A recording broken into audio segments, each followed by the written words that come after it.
A very good morning, dear students. I am your teacher Sanjana. Hope all of you are well. Students, in today's commerce class, we will do one question of adjustment entries. कल हम लोगों ने students adjustment entries कुछ समझी थी और आज हम लोग एक क्वेश्चन करेंगे, question number 5 from old book. ये आपका क्वेश्चन नंबर 5 है। इसमें आपको क्या करना है पहले देखते हैं। What is the question? Prepare a trading account, profit and loss account and a balance sheet from the following trial balance on 31 March 1999 in the books of Kumar Mahendra. Kumar Mahendra की बुक्स में हम लोग को तीनों अकाउंट बनाने हैं, ट्रेडिंग, पीएल और profit and loss. Students, पहले किसी भी क्वेश्चन को करने से पहले आप एक बार क्वेश्चन को रीड ज़रूर करें कि कौन कौन से टर्म्स दिए हुए हैं, कोई अननोन टर्म या कोई न्यू टर्म तो नहीं आ गया जो अभी आप ना जानते हो कि कहाँ जाएगा या किस में ट्रांसफ़र किया जाएगा। ठीक है ना। Capital, creditor, sales, commission, opening stock, purchase, sale, return, debtor, building, machinery, furniture, bills receivable, salaries, tax, insurance, miscellaneous expenses, carriage, bad debts, freight, discount, wages, cash in hand and cash at bank. ये आपको question में terms दिए हुए हैं। और उसके बाद adjustment क्या दी हुई है? पहली एडजस्टमेंट क्लोजिंग स्टॉक की दी है। दूसरी क्या है? बी पॉइंट में लिखा है ₹160 for salaries and ₹50 for wages are outstanding. Outstanding वाला ट्रीटमेंट दिया हुआ है सैलरी पे और वेजेस पे।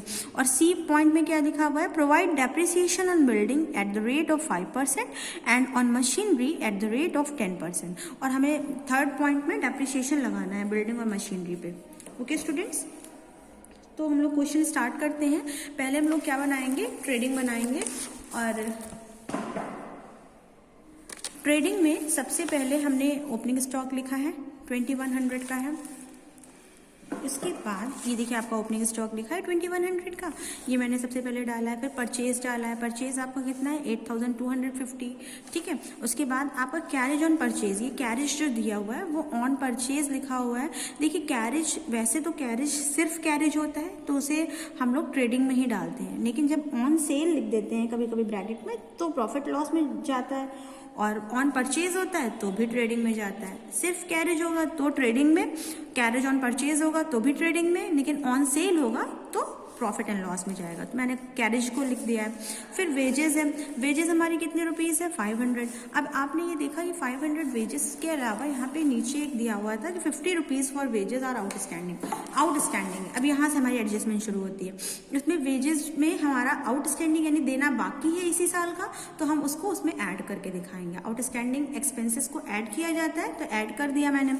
उसके बाद फ्रेट हमारा ट्रेडिंग में जाता है और 120 रुपीज़ है तो फ्रेट भी 120 रुपीज़ डाल देंगे। अब नेक्स्ट आ गया हम लोग इधर इनकम साइड में क्या जाएगा? सेल्स जाएगी। सेल्स है 12,500 और उसके बाद सेल रिटर्न भी थी, तो सेल रिटर्न हमारी 150 जो है ये हमें क्या करना पड़ेगा? सेल रिटर्न इसमें से माइनस करनी है, माइनस कर दिया। ठीक है। उसके बाद लास्ट में हमारा क्लोजिंग स्टॉक जाता है। क्लोजिंग स्टॉक हम लोग का कितने रुपीज़ है? 4500 क्लोजिंग स्टॉक डाल दिया। ठीक है स्टूडेंट्स, अब इसके बाद क्या करेंगे? हम इस साइड का टोटल करेंगे तो 16850 आ रहा है। इस साइड का टोटल करेंगे और फिर इस साइड का जो टोटल होगा उसमें से 16850 में से उसको माइनस करेंगे तो हमारा डिफरेंस आएगा 5580 और यही हमारा ग्रॉस प्रॉफिट होगा। प्रॉफिट क्यों? क्योंकि एक्सपेंसेस कम है, इस साइड सारे एक्सपेंसेस पड़े हैं ना, एक्सपेंसेस कम है और इनकम ज़्यादा है तो प्रॉफिट हो रहा होगा। जिस साइड टोटल कम होगा उसी साइड में प्रॉफिट लिख दिया जाएगा। इस साइड कम है तो प्रॉफिट इधर आ गया, इस साइड कम होगा तो हम इस साइड लिखेंगे डिफरेंस को, लेकिन तब नाम हो जाएगा लॉस। क्यों? क्योंकि तब इनकम कम होगी, अभी एक्सपेंस कम है तो प्रॉफिट है। ठीक है। अब इसके बाद हम लोगों को क्या बनाना है? पीएल बनाना है। पीएल बनाने में क्या सबसे पहले जाएगा? सबसे पहला हमारा नाम आ रहा है, सबसे पहला नेम आ रहा है कमीशन। कमीशन डालेंगे, लेकिन कमीशन कितने रुपीस दिया है? 70। अब ये याद रखिएगा कमीशन डेबिट में दिया होगा तब तो एक्सपेंस होता, लेकिन ये क्रेडिट में दिया है तो कमीशन हमारी इनकम साइड में जाएगा, इसलिए कमीशन को मैंने यहाँ पे दिखाया है, इनकम साइड में दिखाया है। ठीक है। नेक्स्ट आपका इसमें और क्या चीज़ें हैं जो हमारी सैलरी जाती है? सैलरी हम लोग की 800 है, सैलरी मैंने 800 डाली, लेकिन उस पर आउटस्टैंडिंग सैलरी हुई थी, यहाँ पे लिखा था 160 आउटस्टैंडिंग, तो ये 160 इसमें ऐड होगा। ठीक है। 160 इसमें ऐड किया जाएगा। उसके बाद सैलरी के बाद टैक्स है, इंश्योरेंस है तो टैक्स डाल दिया, इंश्योरेंस डाल दिया। फिर मिससेलेनियस एक्सपेंसेस, मिससेलेनियस एक्सपेंसेस MISC का मतलब होता है मिससेलेनियस, और MFG का मतलब क्या होता है? MFG मतलब होता है मैन्युफैक्चरिंग।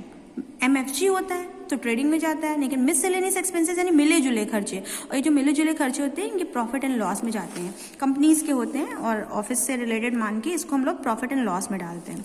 उसके बाद बैड डेट्स दिया। बैड डेट्स क्या होता है स्टूडेंट्स? बैड डेट मतलब होता है डूबा हुआ पैसा, यानी कभी कभी जब हम लोग उधार सामान बेचते हैं तो कुछ पैसा हमारा डूब भी जाता है, कुछ ऐसे उधार सामान बेचने वाले मतलब लेने वाले होते हैं जो बाद में पैसा नहीं देते हैं, तो उसे हम लोग बैड डेट्स की तरह दिखाते हैं। ये भी हमारा लॉस है 150 का, तो हम इसे डायरेक्टली लॉस में डाल देंगे, यानी एक्सपेंसेस साइड में डाल देंगे। नेक्स्ट हमारा क्या है, इसके बाद हमारा आ रहा है यहाँ पे हम लोग का बैड डेट्स के बाद यहाँ पे डिस्काउंट दिया हुआ, डिस्काउंट हमारा जाएगा 100 रुपीज़ का, ये डिस्काउंट डाल दिया है। अब इसके बाद स्टूडेंट्स मैंने ये बताया था कि नीचे वाली जो एंट्रीज होती हैं एडजस्टमेंट एंट्रीज, ये 2 जगह जाती हैं। क्लोजिंग स्टॉक एक जगह जा चुका है, सैलरी और वेजेस एक जगह जा चुकी है, दूसरी जगह बैलेंस शीट में जाएगी, ठीक है। अभी ये भी बैलेंस शीट में एक बार जाएगा। अब लेकिन ये थर्ड पॉइंट है, अभी तक कि इसकी कहीं भी एंट्री नहीं हुई है और अब सिर्फ बैलेंस शीट रह जाएगी प्रॉफिट एंड लॉस के बाद, 2 जगह जाना चाहिए था, तो अब इसे हम प्रॉफिट एंड लॉस में भी डालेंगे। डेप्रिसिएशन ऑन बिल्डिंग 5% और मशीन पे डेप्रिसिएशन लगाना है 10%। अब पहले डेप्रिसिएशन लगाने से पहले ये देखिए कि बिल्डिंग और मशीन की कॉस्ट क्या है। बिल्डिंग कितने रुपए की है 2500 और मशीन कितने की है 2000 की। अब यहाँ पे कैसे निकालेंगे इसके ऊपर डेप्रिसिएशन? बिल्डिंग के ऊपर 5% है तो बिल्डिंग का 25% पे 5% सॉल्व करना है, परसेंट हटेगा तो अपॉन में 100 आ जाएगा, दोनों जीरो कट गए, फिर 25 और 5 को मल्टीप्लाई किया तो 125 हो गया। मशीनरी पे ऐसे ही 2000 की है, उस पर 10% लगाना है, तो हम लोग क्या करेंगे 10% परसेंट का साइन हटाया, अपॉन में 100 लगाया, 2 जीरो कट गया, 200 अमाउंट बच गया।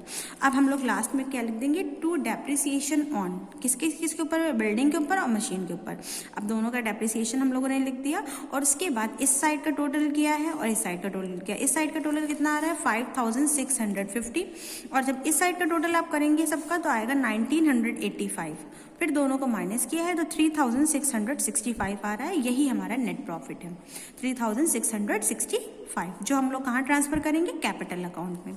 स्टूडेंट्स आई होप यहाँ तक क्लियर हुआ होगा। अब आपको ये क्वेश्चन में अभी क्वेश्चन की इमेज और ये वर्क की इमेज भेजूंगी जो आपको अपनी कॉपी पे करनी होगी और नेक्स्ट क्लास में हम इसी की बैलेंस शीट बनाएंगे। Okay, thank you, have a nice day.